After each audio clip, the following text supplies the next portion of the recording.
कभी सोचा है कि वक्त के साथ हमारा एनिमे देखने का सफर कैसे बदला है? आज हम एनिमे क्लाउड चैनल के एक बड़े ही कमाल के फ्रेमवर्क को समझने वाले हैं, जो ये बताता है कि एक फैन का टेस्ट कैसे धीरे धीरे इवॉल्व होता जाता है। तो सवाल ये उठता है कि इस सफर में हम सब कहाँ हैं? चलिए इस कमाल की जर्नी के अलग अलग पड़ावों को समझते हैं और पता लगाते हैं कि हम सब इस मैप पर आखिर हैं कहाँ। देखिए, इसका जो मेन आइडिया है ना, वो बड़ा सिंपल है। एक फैन का टेस्ट समय के साथ बदलता है, डेवलप होता है, और ये फ्रेमवर्क हमें बस वही कॉमन स्टेजेस दिखाता है जिनसे ये सफ़र होकर गुजरता है। तो हर सफर की एक शुरुआत होती है और एनिमे की दुनिया में ये शुरुआत होती है मेन स्ट्रीम की सीढ़ी चढ़ने से। मतलब उन शोज से जो सबसे ज्यादा पॉपुलर हैं, जिनके बारे में हर कोई बात कर रहा है और जो आसानी से मिल भी जाते हैं। तो ये जो पहले 3 लेवल है ना, ये समझ लीजिए किसी भी नए फैन के लिए बेस हैं, एकदम फाउंडेशन। सफ़र शुरू होता है एकदम सिंपल एनिमेशन वाले शोज से, जिन्हें मजाक में पावर पॉइंट स्लाइड्स भी कह सकते हैं। फिर आता है हार्डकोर शोनेन गेटवे, मतलब फुल ऑन एक्शन। और फिर हम पहुंचते हैं बेहतरीन शोनेन एपिक्स तक, जहां कहानी एकदम नेक्स्ट लेवल हो जाती है। चलो एक एक करके इनको समझते हैं। लेवल 1, यहाँ कहानी ही किंग है। इस लेवल पर एनिमेशन कैसा है इससे ज्यादा फर्क नहीं पड़ता, भले ही वो बहुत सिंपल हो, लेकिन अगर कहानी में दम है ना, तो बस लोग देखते चले जाते हैं। जैसे कि आप ब्लू लॉक S2 को देख लीजिए, या फिर नया वाला 7 डेडली सिंस। इसके बाद हम आते हैं लेवल 2 पर, जो कि है एनिमे की दुनिया का सबसे बिजी चौराहा। ये हैं वो शोनेन गेटवे शो, मतलब एक्शन से लबालब भरे हुए। ये ऐसे शो हैं जो किसी भी नए देखने वाले को अपनी तरफ खींच लेते हैं। सोचिए डेमन स्लेयर के बारे में या सोलो लेवलिंग, ये शोज एकदम हुक कर लेते हैं। अब लेवल 3 पर शोनेन जॉनरा अपनी पीक पर पहुंचता है। ये वो शोज हैं जो शुरू तो होते हैं जबरदस्त एक्शन के साथ, लेकिन कहानी, कैरेक्टर्स और वर्ल्ड बिल्डिंग में भाई सारे एक्सपेक्टेशंस को तोड़ देते हैं। यहाँ हम बात कर रहे हैं मास्टरपीसेस की, जैसे अटैक ऑन टाइटन या फुल मेटल अल्केमिस्ट ब्रदरहुड। तो एक बार जब मेन स्ट्रीम वाला फेज पूरा हो जाता है ना, तो फैन की जर्नी में एक बहुत बड़ा मोड़ आता है। अब टेस्ट बदलना शुरू होता है और कुछ नया देखने की तलाश गहरी हो जाती है।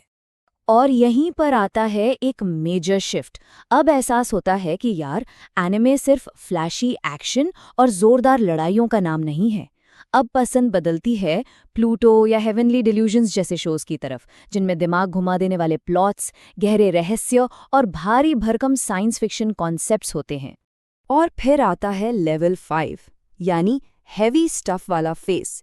ये वो शोज हैं जो या तो दिल पर भारी पड़ते हैं, जैसे कि ग्रेव ऑफ द फायरफ्लाइज, या फिर दिमाग पर, जैसे मॉन्स्टर। इस लेवल पर आकर एक तरह का उदासी भरा माहौल बन जाता है, क्योंकि अब तलाश है और भी ज्यादा गहरी और भी ज्यादा चैलेंजिंग कहानियों की। अब लेवल 5 के उस डार्क और हेवी फेज के बाद एक नेचुरल रिकवरी का टाइम आता है। फैंस अक्सर रोम कॉम की लाइट हार्टेड दुनिया में या फिर स्लाइस ऑफ लाइफ जॉनर के शांत और सुकून देने वाले माहौल में एक तरह से पनाह ढूंढते हैं। और ये सिर्फ एक ब्रेक नहीं है, ये एप्रिसिएशन का एक नया लेवल है। लेवल 7 पर पहुंचकर फैन को बोची द रॉक जैसे शोज की शांत, मैच्योर स्टोरी टेलिंग में मजा आने लगता है। ऐसा लग सकता है कि बस यही तो फाइनल डेस्टिनेशन है, यहाँ आकर सफर पूरा हो गया।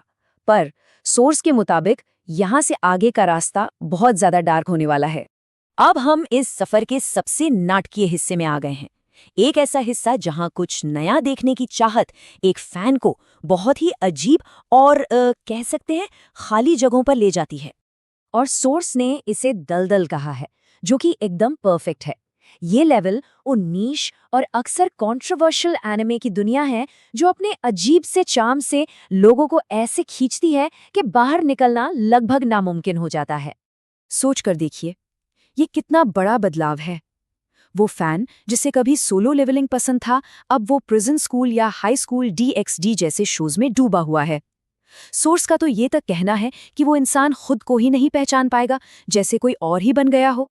और फिर आता है लेवल 9, सफर का सबसे निचला पॉइंट। इसे जिंदा लाश बनने की स्टेज कहा गया है। मतलब एक ऐसी हालत जहां फैन सब कुछ देख चुका है और अब अंदर से एकदम खाली हो चुका है।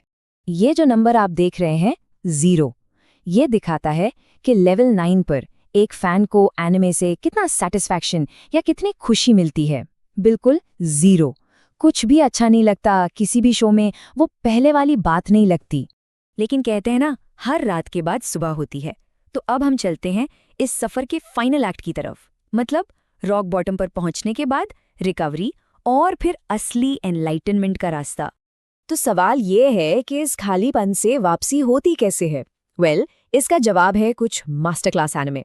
जब Vinland saga, Frere and beyond journeys and या मोब साइको 100 जैसे कमाल के दिल को छू लेने वाले शोज सामने आते हैं, तो वो एक थके हुए फैन के अंदर के जुनून को फिर से जिंदा कर देते हैं और उसको अंधेरे से बाहर खींच लाते हैं। इस कमाल की वापसी के बाद फैन आखिर में उस पीक पर पहुंच जाता है। उसने एनिमे की हर तरह की दुनिया देख ली है और अब एक सुकून है, एक सेंस ऑफ अचीवमेंट है।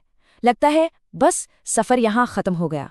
लेकिन कहानी यहाँ खत्म नहीं होती।